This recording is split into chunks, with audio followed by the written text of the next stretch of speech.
Welcome, everyone. Thank you for joining us for the Talent 2025 Spotlight Series on identifying new sources of talent. My name is Amy Kraal. I'm your moderator today.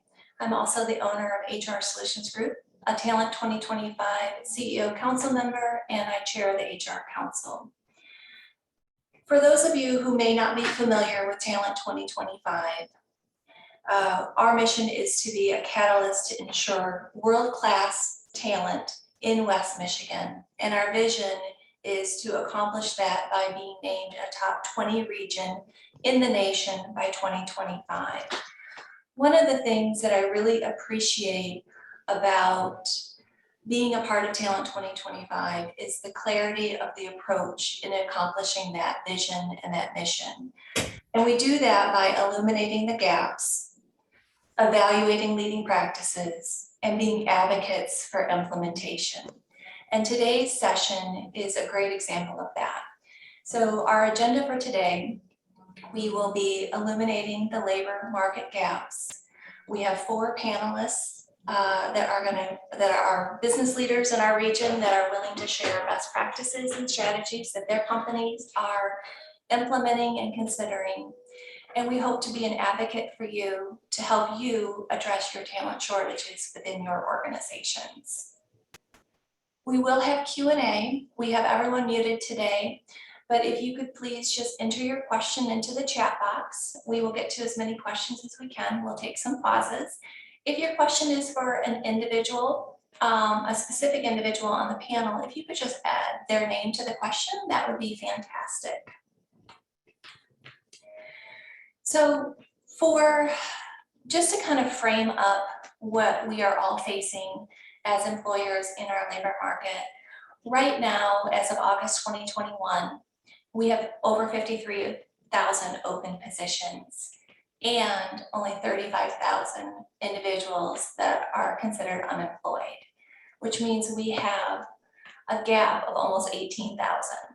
And that doesn't even take into account the skills and qualifications for those job openings. And so it's essential for us as employers to really understand how we can attract new talent to fill those critical positions, and not only attract that talent, but retain that within our labor force. We'd like to share with you a video that was presented at our most recent CEO Council.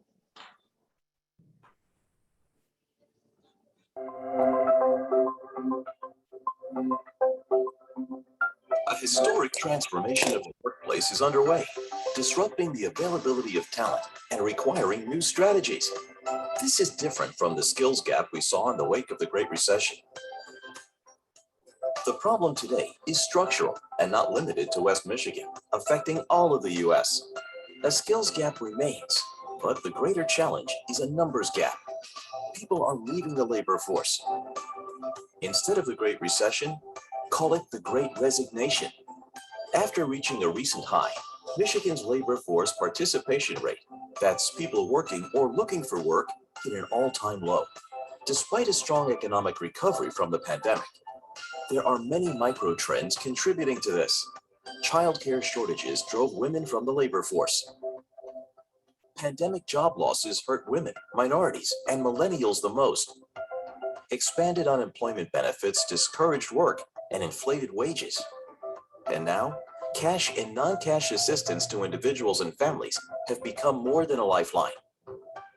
But this has resulted in some delayed employment while creating obstacles for others to work more or take better paying jobs. With fewer job seekers in the market, workers now have the power of choice, which is driving wage growth. But larger trends are becoming clear. Attitudes toward working are changing. Employers often assume most people quit over inadequate pay. But surveys show employees prioritize other factors. Workers increasingly want flexible schedules and non-traditional benefits. They value workplace culture, a diverse and inclusive workplace, and a sense of purpose.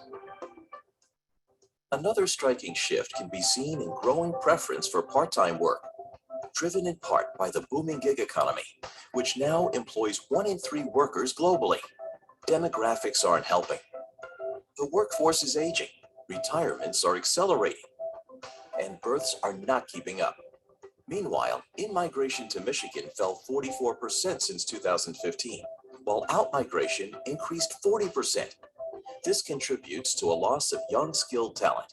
In 2019, the median age of people leaving Michigan was 30, and 45% had a college degree. In the workplace, the pandemic accelerated adoption of automation and AI, in part to replace talent that employers can't find. This has created new demands for technical and soft skills in the human workforce. It also could be helping to widen the gap between skilled and unskilled workers. 1 in 2 West Michigan job seekers reported their lack of skills was a barrier to work. With the pandemic-driven rise of remote work, workers discovered they can work from anywhere. Almost 90% of people taking a new job out of town did not have to relocate. This means employers must compete nationally to fill roles in many occupations across more industries. The changing talent landscape demands innovative solutions from employers and the public sector to help individuals move into the good-paying jobs West Michigan employers offer. Accomplishing this can put West Michigan ahead of communities around the country confronting the same challenges.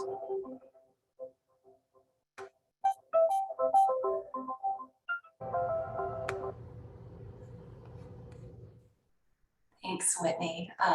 So we'd like to ask all of you, we're going to have a small poll go right now as far as what your organization are considering to help fill this talent gap. So we identified 5 key strategies, and we're going to go ahead and open up the poll. If you could rank what your top strategy is, we will use this information so that we can better inform not only our members, but share additional information in these areas.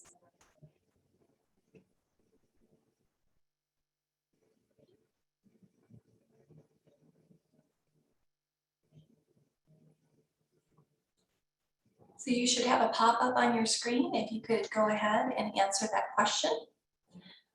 Just pick one is for your top choice.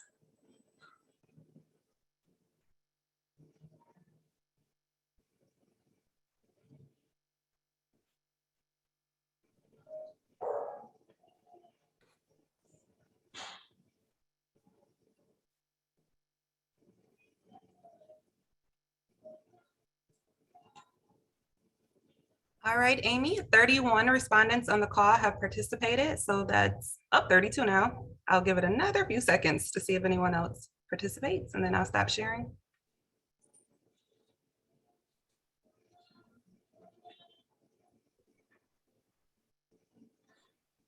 All right, we'll give it another couple seconds if anyone else wants to join the poll. 87% of attendees have responded, so I'll go ahead and close out the poll now and share the results.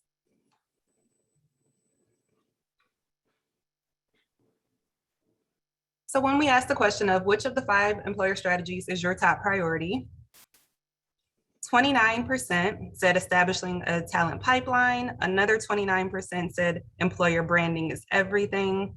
The next one with the highest ranking is hiring for attitude and training for skills. That came in at 24%. And then the last 2 categories or priorities for employers seem to be embracing automation and AI to overcome strategies. That one had 9%. And then also investing in upskilling your workforce. That one also had 9%. So I'll stop sharing now. Turn things back over to you, Amy. Thank you, Whitney. For those of you who have not had an opportunity to go through the pre-read, the insights for the new talent landscape, we would encourage you to do so. There's some great information in there. Many of the highlights were in the video that you watched just moments ago, but there's more in-depth details that would be helpful for you as HR leaders, as well as to share with your executive leadership team in your organization. And one of the things that really brings this to a point for us is it's projected that 3 out of 4 new positions in Michigan over the next 10 years will be right here in West Michigan. So we not only have a shortage today, but we project that that shortage and that gap is going to be even greater. So I'm honored to be joined by 4 exceptional business leaders. For our panel today, we have Eric VanDuren from Spectrum Health, Danielle Smith from Shape Corporation, Mark Johnson from Michigan Software Labs, and Eric Steindler from Meyer. So I'm going to start with you, Eric. If you could just do a quick intro, Eric VanDuren, about you and your role, and then we'll just kind of go in order. All right, happy to. Very flattering. Thank you for that introduction. So Eric VanDuren, I oversee talent acquisition for Spectrum Health. My team will staff openings, anything from frontline up to senior executive roles. So I've been in, just love talent acquisition. It's been about the past 15 years of my life, and just excited to be here for the discussion today. So thanks for that.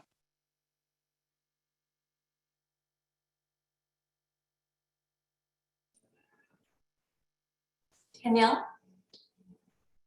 Yeah, my name is Danielle Smith, and I lead human resources for Shape Corporation. For those that don't know who we are an automotive tier 1 supplier based out of Grand Haven, Michigan. We've got about 1,500 employees in the Grand Haven area and about 4,000 employees globally. And so it was hard for me to prioritize that list that Amy just showed. We are spending a lot of time right now talking about talent and talking about labor, and I'm excited to learn a little bit from all of you today.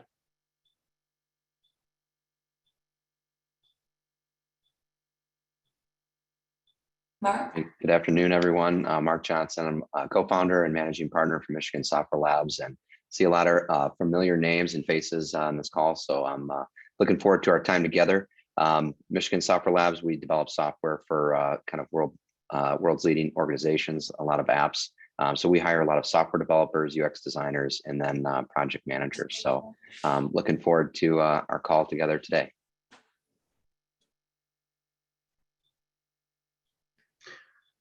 Okay, I'll go next. Eric Steindler, Vice President of HR for Stores at Meijer, and I've been in this capacity, this role for the last almost 7 years. Meyer, for those who aren't familiar with Meyer, we run supercenter stores, but we also run small market formats, and we also have a separate line of stores called Fresh Time that is owned by the company as well that we support. So you're talking about 200 to 320 stores in total. And yeah, we're very, very focused on talent. I'd say we probably are working through all those elements on the poll. Our biggest one was around developing the talent pipelines, but there's lots to talk about, and I'm excited to share and learn. Awesome. Thank you, everyone. So we're going to jump right in. Again, just a reminder for everyone, if you have any questions, please add those into the chat box. We're going to try to cover as many as we can. And the first question that I have for all of our panelists today is, in light of the latest trends and challenges outlined in the video, how has your organization altered your talent acquisition process to fill those critical job openings? And I'm going to start with Eric VanDuren, if you would field that question first. Happy to. So first off, I think great work and research on the video. It's helped me tell the story of what we're up against to others across Spectrum Health, but personally just kind of wrap my head around what we're all up against. So you're as good as the story your data tells, and I think that just tells quite the story. So which is we're at an all-time low in workforce participation rates. It's a world we're going to continue to live in, obviously, for the months and the years ahead.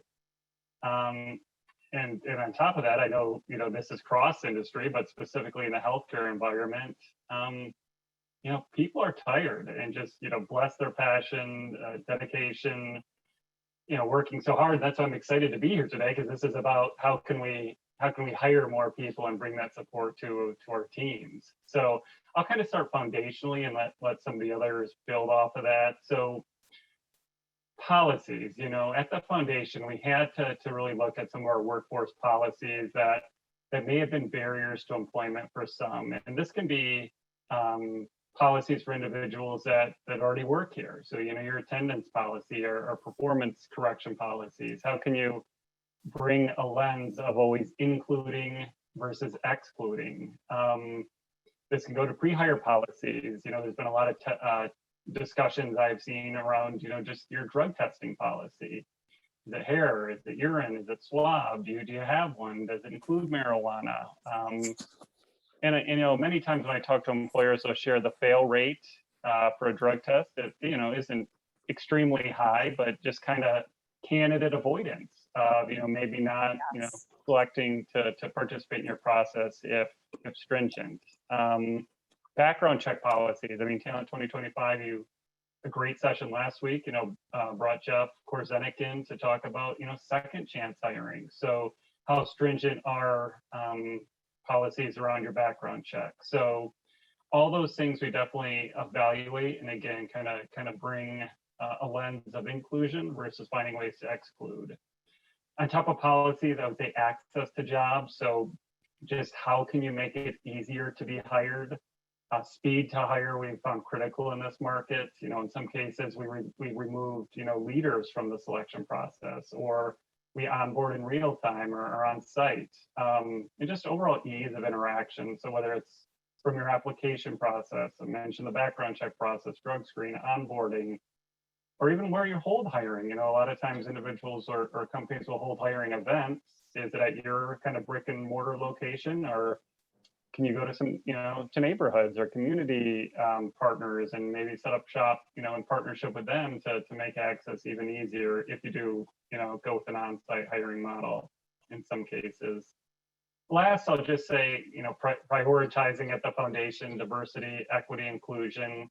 When prioritizing DE&I, you not only get more applicants, but I would say, once you hire individuals, they're more likely to stay. So this needs to be in all touch points, posting, messaging, responses to social media, just the overall experience throughout your hiring process. It all fills the bucket and really needs to be viewed from an inclusivity lens. But even more important than messaging, it's what you live, and you live what you say, and is that, your reality. So tactically, I'm very happy to have a CEO that signs many commitments and is extremely committed to diversity, equity, and inclusion. We really layer it in all lanes of our hiring process, all the way up to our leadership recruitment process, where we require diverse slates of candidates for all leadership openings and panel-based interviews for distributed decision making. So some tactics to align with those overall foundational approaches. Thank you, Eric. Yeah, you got it. Spectrum is such a large organization. How many people do you employ today? And what I guess I'm just curious if you could share with the group, how big is the number of job openings that you're facing today? Yeah, it's a lot. So we employ 31,000. We have about 3,500 job openings right now. And this will be our highest fill year of all time. So we're projected through the end of the year to fill about 10,300 jobs. So we are filling, but we're also experiencing what many are, and it's just record high job openings, and just it's difficult to fill in a lot of cases right now. Thank you so much for sharing those. Danielle, would you be willing to share some of the things that you're doing at Shape? Yeah, definitely.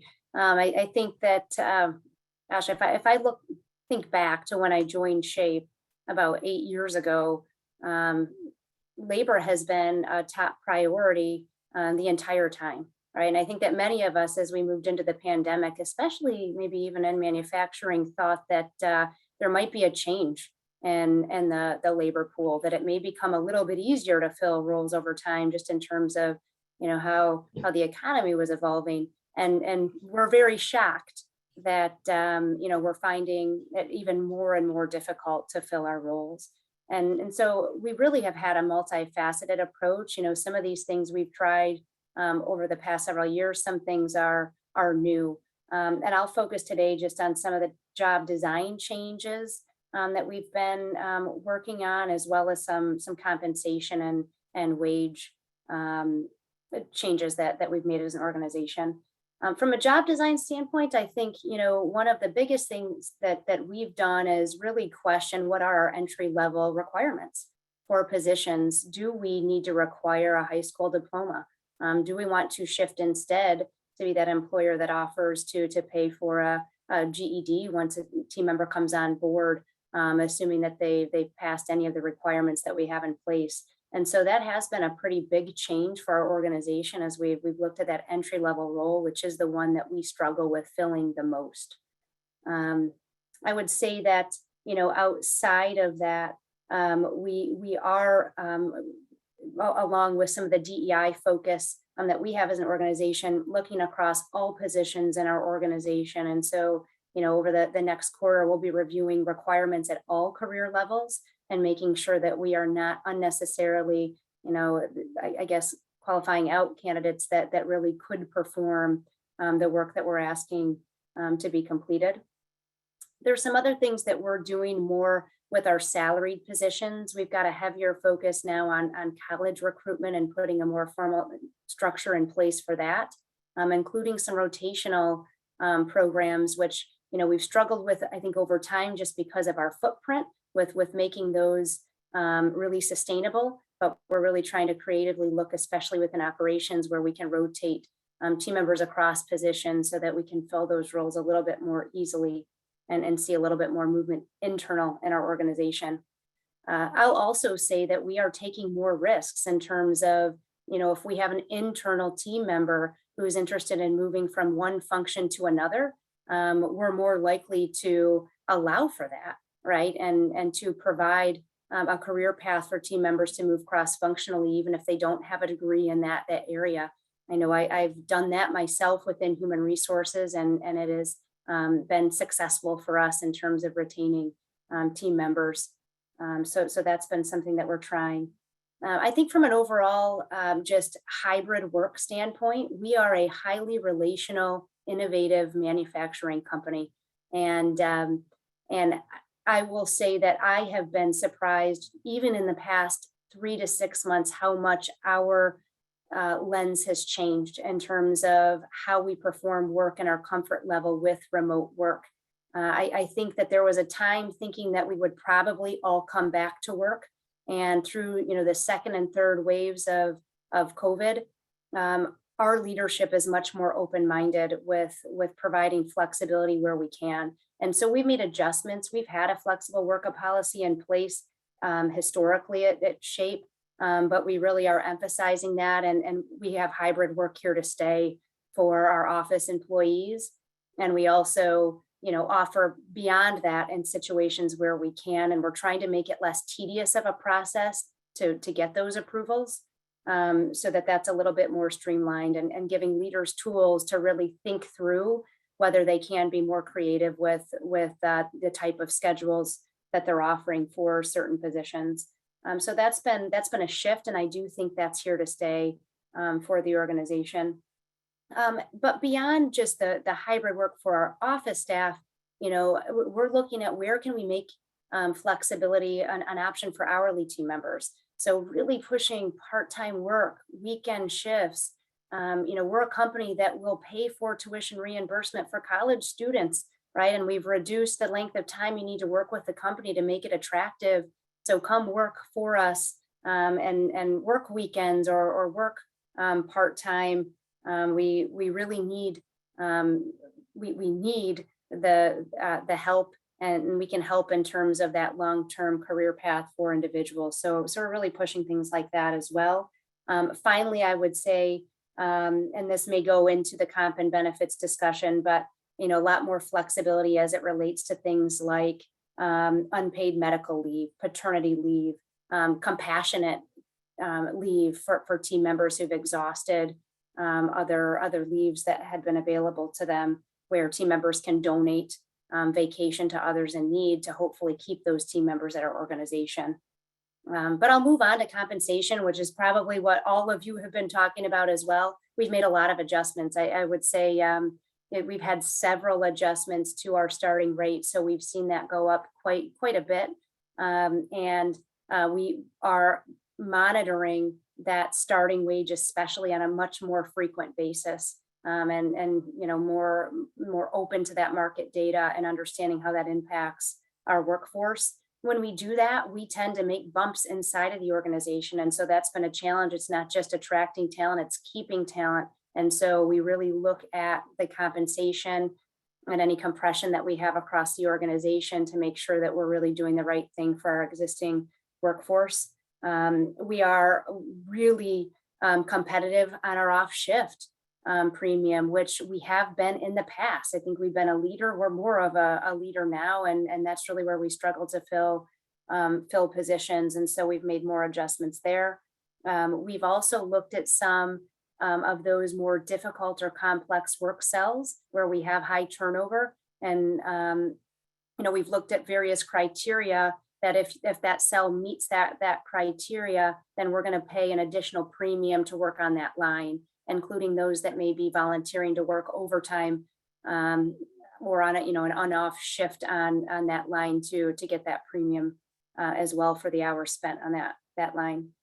And then, certainly we've looked and we've implemented some sign-on bonuses, and we've tried to include a retention element of that as well. Our highest turnover is those recent new hires to the organization. And so we want to make sure that there's an incentive to stay with us to receive that bonus. So I think, I'm going to continue to have those conversations around compensation. It's been a really big element of recruitment for us. The department's very busy. It's a lot of strategies and definitely difficult as you represent kind of a segment of our labor market with manufacturing. I'd like to transition over to Mark Johnson, who runs Michigan Software Labs, and you can share a little bit more from a professional level position, some of the strategies that you've been implementing. Yeah, thanks, Amy. I think the video, was talking about the great resignation, and it's really been a great wake up call for employers, pointing us in the right direction. So it's basically been a good way for hearing from what team members really think, what they want, what they value. And I think the smartest companies, which are represented on this call, are ears wide open and trying to learn from what people are saying and doing that. So I'll just share 4 ideas that we found, that have helped us, as we've tried to really grow our talent pipeline here. One is just reframing an internship. So, not even calling it an internship, but calling it, something more elevated, like an associate role, putting them on really, high value projects, not, just, overlooking their impact and their value that they could create within your team. And so that's the first idea, is really just taking maybe a position that needs to be elevated and looking at different ideas and strategies. It's more than just a title change, but it could be responsibilities. People really want meaningful value. They want to contribute. They do want to, matter at work. And so somehow, weaving that into even entry-level roles. The second one that we've really done, especially as you're trying to attract people outside of the areas, how you use LinkedIn. And so we found, for us, making the candidate the hero, making them, the ones that, we're liking their posts, we're commenting, we're contributing, back to some of the thought leadership that they're providing, to show that we're really cheering for them, and we really want them to be successful. We also have found good success in using the new voice feature in LinkedIn. So, rather than just sending a text in LinkedIn, actually recording your voice and saying, hi, this is Mark, it's so great to be connected with you, looking forward to, catching up, or whatever you want to say. That establishes some sort of, even though it's digital still, it establishes some of that human connection, which I think is so important. And then, like we said, ears wide open. The third idea is just, really thinking about those non-traditional benefits. So we surveyed, our team as well as some of our candidate pipeline, and we offer pet insurance, which you wouldn't think, is a high value thing, but it really matters, to our team and to those that are looking at joining Michigan Software Labs. We're also looking at things like student loan forgiveness. So not just, paying, for future, learning and opportunity, which we do pay for, but also looking at how can we help with, some of these burdens that they're facing right now. And then the fourth thing is just really a flexible culture. So looking at that, that blend, and how you're doing hybrid, how you're caring for, the whole person as they think about being part of the team and contributing there. So just a few different ideas, and I'll turn it back to you, Amy. Thank you so much, Mark. I think it's great. It's definitely a candidate's market. And so that shift of them having their choice of any position, because there's so many openings, and really making them the hero and the focus is a great approach. Thank you so much for sharing. I'd like to turn it now to Eric from Meyer to kind of share what they're doing for the talent attraction. Thank you, Amy. I appreciate that. And I think there's a lot of great ideas here. I can say safely that we're using most of those. There's a couple new ones I just learned about, which we will take back for sure. What I would like, and from our perspective, right, we have about 70,000 team members, at least 40,000 here in Michigan, and we're hiring about 1,200 a week. So it's high volume. There's a big need. And we need about 4,500 folks, but that turnover is really the challenge. So I'm going to talk about three things real quick that we're doing in addition to some other things that have been mentioned here. So one of them is, especially as we think about women in the workforce and the exit of women in the workforce, that's been really painful to see. And for us, we feel very strongly about having women in leadership roles. So one of the things we're looking at is creating part-time leadership roles. We think this is a great opportunity to work with women to be able to bring them back to the workplace. We offer care.com as part of our natural benefits. So, but we need more than that.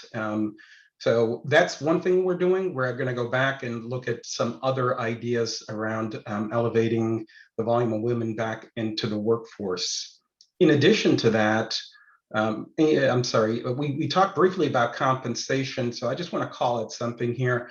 One of the things we're doing, because pay is such a competitive factor these days, and we've raised our rates 40% over the last 3 years, and it's still not competitive enough. So one of the things we're looking at is activity-based pay. In manufacturing, it's not uncommon to see this. It's less common to see it in other locations like our stores, because it requires the ability to measure performance and track activity and work. But what we're learning is this creates a big upside. So instead of hiring a cashier at $13 an hour, we can hire them at $12.50 or $13 with an upside of $20 an hour if they perform and role. And so this has been a big win. We're looking at several different models of what that could look like. So I'm happy to talk to anyone offline around some of these ideas, but activity-based pay or productivity pay is a big one we're looking at. And then lastly, the other item is the gig work. So we saw the video, and I presume everyone knows gig work, but your Uber folks are gig, and in Meyer, we leverage Shipt as well, and we also use DoorDash. But one thing we're looking at is be able to build our own capability in this area, because we believe two things are possible. One, we do believe that candidates externally aren't always looking for a job, but they're looking for an additional income. And so we're looking at our jobs and saying which jobs require high skill and a service, and which jobs are more task related, and how can we convert those jobs into tasks so we can gig them out. Now, I said there was two pieces. We're looking at also internally gigging it. So we work with a union. 60% of our workforce is unionized. So we always have to give first option to our union. So we're actually working on building an internal gig platform that can offer gig jobs, not regular jobs, to our internal folks. And if that isn't picked up, then we can push that out externally. And the benefit of a gig, of course, is you can set the price and you can give them as much time as they need to get it done. And if someone is looking to make some money, they'll get a 10-hour job done in 8, and they will have gained something from it. And it benefits us as well. So we use it in peak seasons today, and we use it on third shift, but we're looking to open it much wider. So looking forward to building that capability. Thank you. Awesome, Eric. A lot of great ideas. It's actually from all the panelists. So I want to encourage everyone who's listening in and participating today to start submitting any questions in. We'd love to give you more details on some of these strategies, or if you have any follow-up questions, we would love to be able to address those because we're here for you. We want to be an advocate for you. We want to share best practices. And so please send your questions in. So I do have one question to get us started. How do you get hiring managers to be more open to non-traditional candidates or non-traditional options like part-time work or job redesign? So I know that a couple of you spoke about this. So who on the panel would like to field it first? Danielle? Yeah, I can kind of share what we've been doing, and it hasn't fully taken off, right? But I think something that does work well is, seek out that leader who is open to it and has made a successful arrangement work, or has made an arrangement successful, and market through that, right? I think it's those that have the experience and are working effectively that can really spread the word and show that this is something that actually can work, right? And I think for us, and I had mentioned that a year ago, I wouldn't have thought that our full leadership team would have evolved the way we have, right? It's as you have the experience with it, it starts to spread across the organization, right? And leaders start to pay more attention.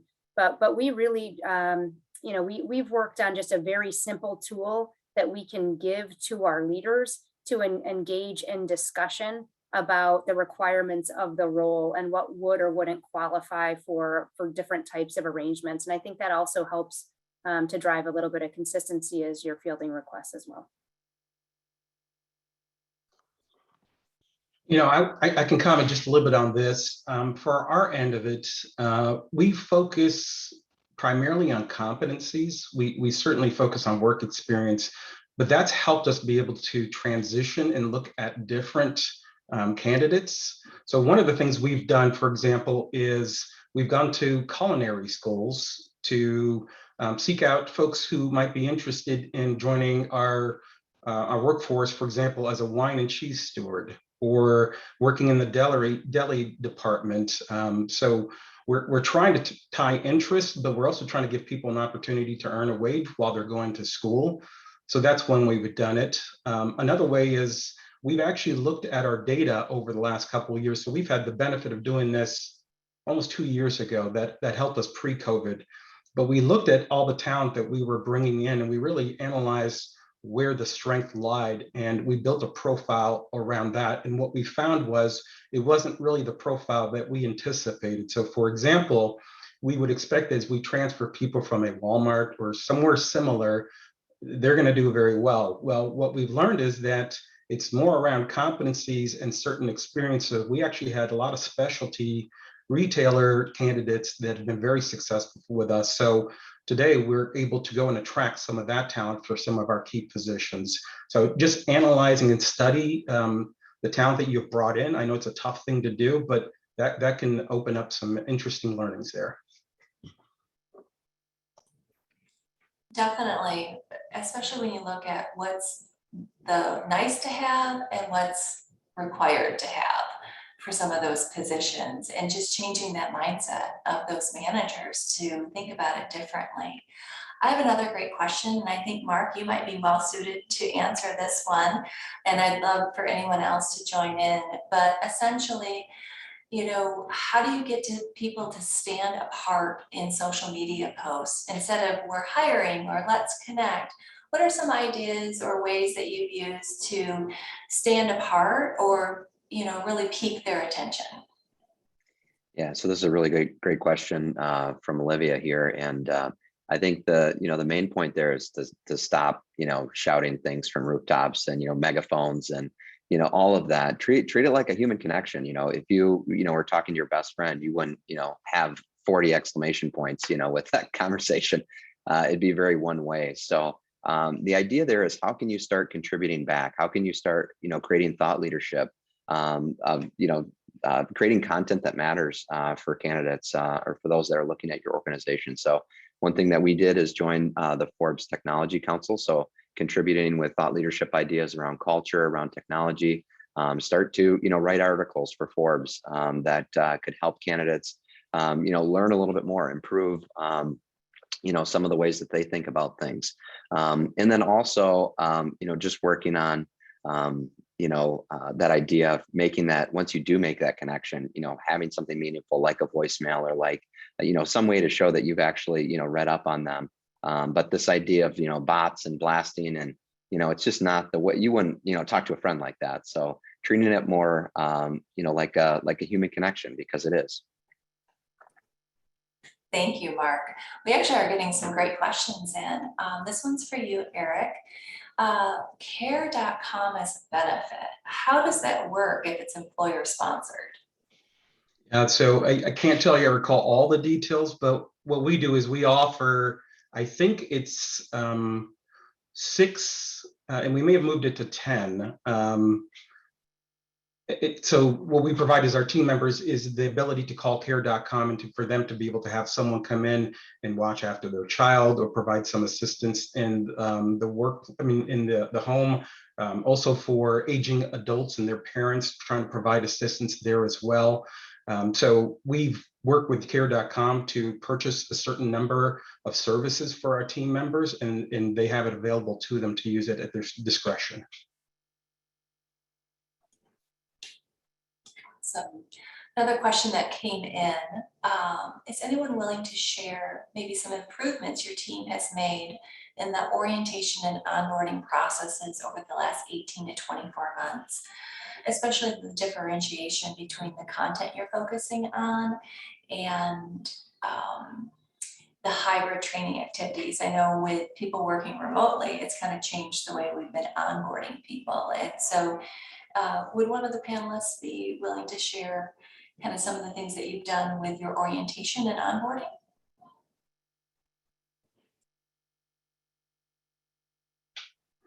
Well, I don't know if this really speaks to what we're looking at here, but certainly one of the things we've done is we recognize that when we went through COVID, there's inconsistency in how we orientate folks. So we, from the store side, as an example, we actually took all that orientation, and because of the pressures of volume and flow of candidates in and out, we're launching that now virtually. So every team member, we offer probably about 4 sessions per day across the entire week. That way, our folks get a consistent message. They understand, they get to meet folks from corporate and other locations as well.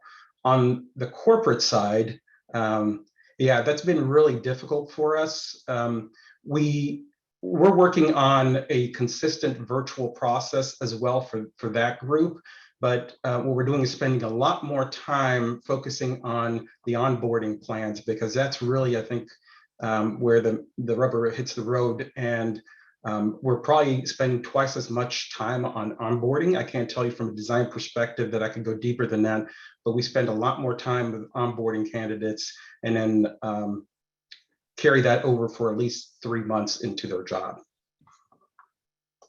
I can kind of maybe share more lessons learned than maybe what we did knew that was right. But I would say that throughout the pandemic, I think just with our pressure to get team members working very quickly, we've actually compressed our formal onboarding process. And we thought that maybe that we do want to balance between the formal versus the OJT. But I will say what we have learned is that connection matters, that we probably didn't spend enough time and cut out some of the cultural elements that are really critical for that sense of belonging in the organization. And then you factor in that many people are going through the process virtually too. It's really made us pause and think about how we can start to add some of that cultural element back into the process and connection. I think the other piece, especially for our workforce that is operating a little bit more globally now, is was making sure that there is a mentor that is assigned. And so that's something that we're looking at, that, you know, if you have less connection in person, do you have somebody who is checking in with you that you can build a relationship with? And so those are just two things that I would encourage everybody to think about or consider, just given some of the time pressure to get team members up to speed quickly, and the added virtual component for some. Thank you, Danielle. We have another question, and this is really targeted more toward the retiring workforce. So what are we doing for strategies particularly oriented to either attracting or keeping the 60+ workforce? And what are we learning about what their unique needs are today and what would keep them working or entice them to work?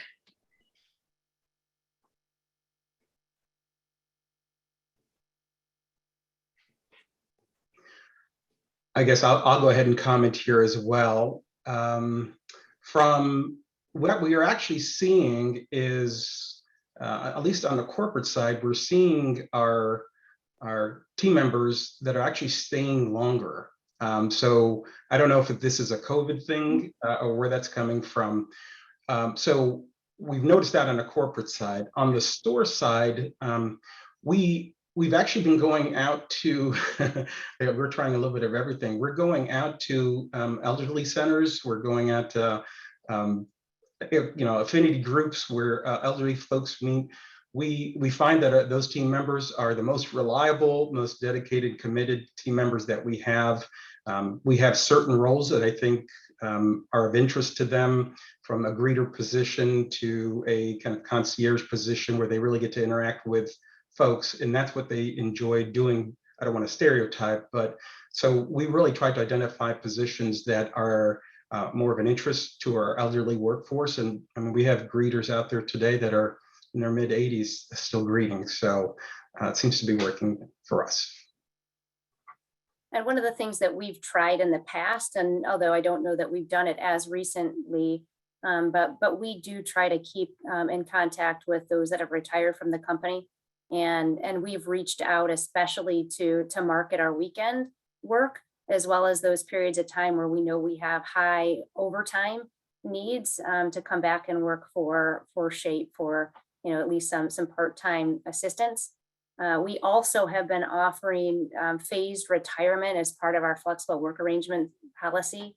And I don't know that we get a large number that are willing to do that, but we put that out there as an option that also helps us, right, as part of the transition. It really helps the individual the transition into retirement, as well as the company, from a knowledge management standpoint.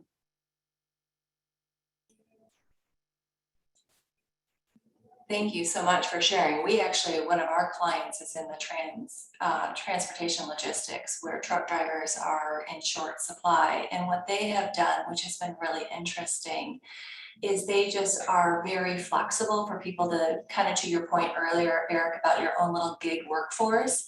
They have a gig temporary workforce, and what they do is people can sign up for shifts. So these individuals who may winter somewhere warm or have some commitments they want to keep, they don't have a minimum required number of hours. They get to pick up shifts. They have unlimited time off. And it really fits that flexibility of why people retire. And so I thought that was just such a great practice and policy that they were employing. And it's been really successful for them because their temporary labor force has been able to fill all of the ebbs and flows with the truck driver shortage. I'm going to move on to the next question. For many young professionals who arrive in West Michigan from outside of the area, in particular professionals of color, they may be feeling some difficulty feeling connected or accepted in the new organization. And sometimes that results in a short 1 to 3 year tenure. I know, Eric, this has been something really important with Spectrum Health and your president, as far as that allyship and a sense of belonging. Can you share with us a little bit of what you've been doing to help young professionals of color feel a sense of belonging? Yeah, absolutely. So it comes with intentionality. It comes with commitment. It comes with pathways to greater positions. You know, it comes with all of that, and you have to listen, and you have to have support, and you have to have you know, just tactically, you know, we have internal resource groups for different affinity groups. We have mentorship programs. We have, you know, the talent acquisition team. We run, you know, a monthly what we call inclusive hiring session. And what that is, it's an open invite to leaders and employees that we talk about recruitment, retention of employees of color, and, you know, how can we remove bias? How can we provide opportunity? How can we provide support? So something as tactical as that is so scalable now, especially over Zoom or Teams technology, you are able to bring new ways. I mean, the world has changed so quickly, and it's employers, you know, similar to questions that were just answered, or the one, you know, I'll keep elaborating on here. Others are going to find solutions. You have to find ways to find solutions as well, and you got to move quick, and you got to be bold. And one of the solutions and key survival strategies is retention, and people have to believe in you and want to work with you. So whether it's, again, kind of the foundation in your policy from an inclusivity lens, if it's listening, if it's learning, if it's offering understanding, those are all things. So I touched on pathways a little bit, so I'll get to tactically offering, you know, pathways for all individuals, but also individuals of color. So pathways are tied to hope. You know, can I reach the next rung on the career ladder? Can I, you know, create a better life for myself, my family? And then that ties also to recruitment, because you are, you know, offering unique value propositions, but also retention, which is, again, just such a key survival strategy. So I just bring it back to intentionality, and to, when times are, it's so easy to say, you know, hey, Eric, how's it going today? Well, you know, busy, swamped, you know, overwhelmed. And, you know, a lot of professionals across the organization say things like that. And when that happens, unfortunately, a lot of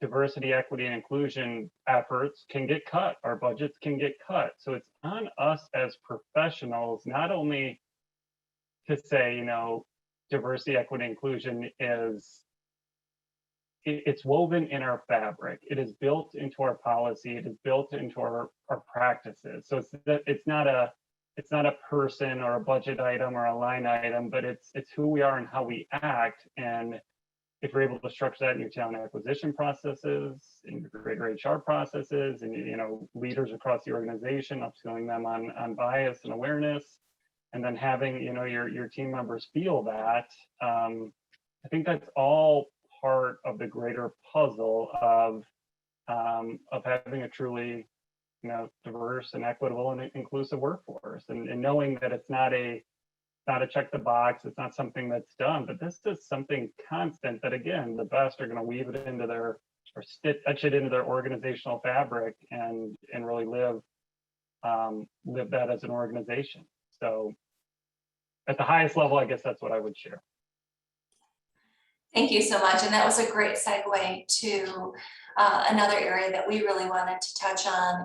We have just a few moments left with one another, but we did want to share a little bit about how we are working to upskill, educate, and train our current workforce and promote those career pathways. And Eric, thank you so much for sharing some of the stuff that you're doing at Spectrum. I'm wondering, Eric Steindler, if you'd be willing to share some of the things that are happening at Meyer. Yes, of course, absolutely. So yeah, we take upskilling very, very importantly. We have a number of formal development programs that we've established, and we continue to update to drive a clear career path for folks, whether it's supply chain or corporate or our stores. We also very much are trying to challenge the idea of doing some cross-functional pollinating of talent, but some of the other things that we're doing as well. So from an external perspective, we have a scholarship program that we partner with a outside firm, and we offer that every year. And so We usually get 10 winners, and we have hundreds and hundreds of folks applying there. We have tuition reimbursement programs. So we have partnerships with Grand Valley, we have partnerships with folks here local as well, other community colleges and across the nation as well. And we are investing further in education and reimbursing and providing tuition free for our team members. In fact, we're hoping to announce next year tuition free for everybody. So we believe there's upskilling from that perspective as well. From an internal perspective, and we partner with professional partnerships as well. So McKinsey and Company, we're working with them specifically around DEI and development of leaders in that space.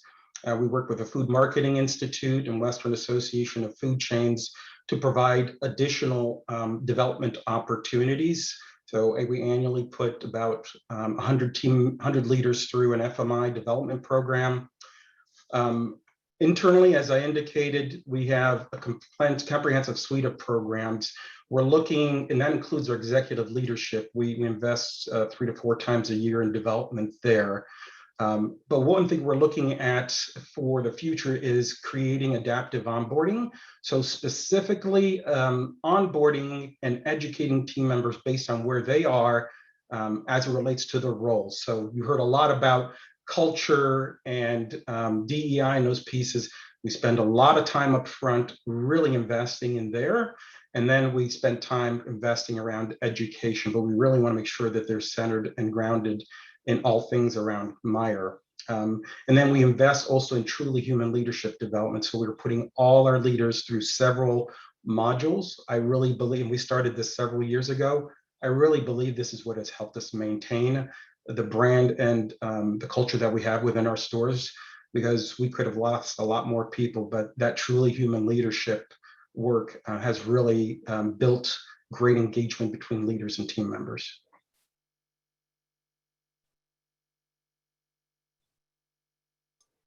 Thank you so much, Eric.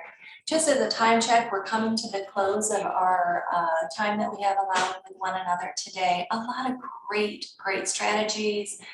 Thank you so much to our panelists for sharing what you've been doing in your organizations. I'm sure that many of us on the call today have written some notes and are ready to go back to our peers and our leadership teams to talk to them about ideas and just that agility that we all have to show right now to adapt to try to meet those business demands. So thank you all for joining us today. Just to let you know, if you felt like this session was informative or you want to share it with someone else, it was recorded and will be available on YouTube. And we also have other content on there. Our next event is going to be Getting Talent Back to Work. It's a workshop that we're in partnership with the Association of Human Resource Management out of Grand Rapids. It's November 3rd from 12 to 1:30, and it's targeted for HR leaders. Again, you can connect with Talent 2025 on Facebook, Twitter, LinkedIn, and YouTube. And we just appreciate you joining us today. We hope we gave you some good food for thought. A very big thank you to our panelists for taking time out of your very busy days and sharing some of these best practices with the group.